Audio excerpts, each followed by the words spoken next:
Pourquoi la nana ne répond pas à mon message? Alors, je vais t'éviter de gaspiller un temps précieux sur le site psychologie.net tenu par Madeleine, la psychologue à la retraite au bac+12, avec tout un tas de bouquins sur sa pile d'étagères poussiéreuse qui va te donner des conseils du style « Prenez votre temps, votre dulciné est certainement en proie à des soucis du quotidien.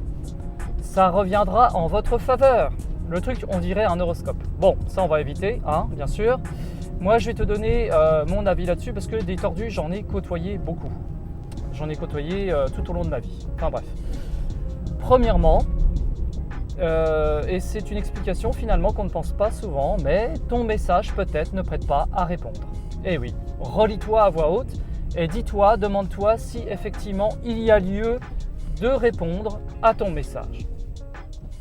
Deuxième point, elle a d'autres prétendants. Bah oui, c'est comme ça. Une femme a beaucoup d'options, ça tu le sais très bien. Et elle va choisir évidemment la meilleure option pour elle. Donc si tu n'es pas en haut du panier, ciao. Enfin bref.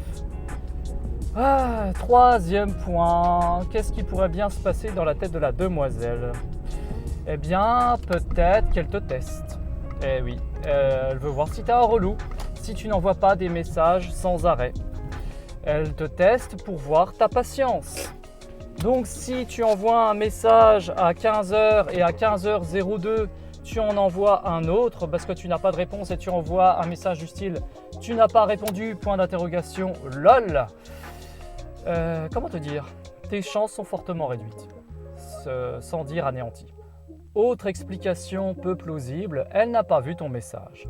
Non mais sérieux. La nana, elle est collée sur son portable H24. Tu crois qu'elle n'a pas vu ton message?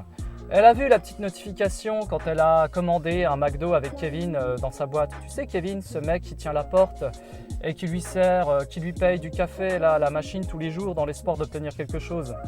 Hein? Bon, non, elle a vu ton message, voilà. Donc, et même si c'est pas écrit vu en bas, elle a vu la notification sur l'écran.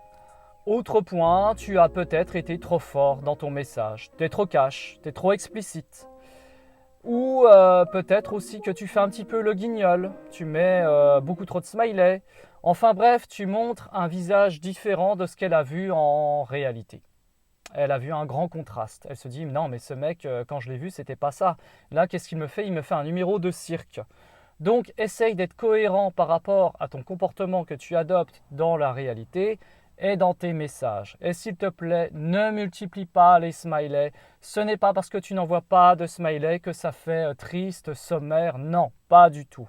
Tu es un homme, tu sais ce que tu veux, tu n'es pas là pour faire le clown. Bon. Et maintenant que je t'ai donné tous ces conseils, bon, la liste n'est pas exhaustive, hein. Si j'en ai d'autres en tête, je t'en redirai. Qu'est-ce que ça t'avance finalement? Parce que tu sais que ton objectif, c'est d'être bien dans ta tête, c'est d'avancer vers tes buts.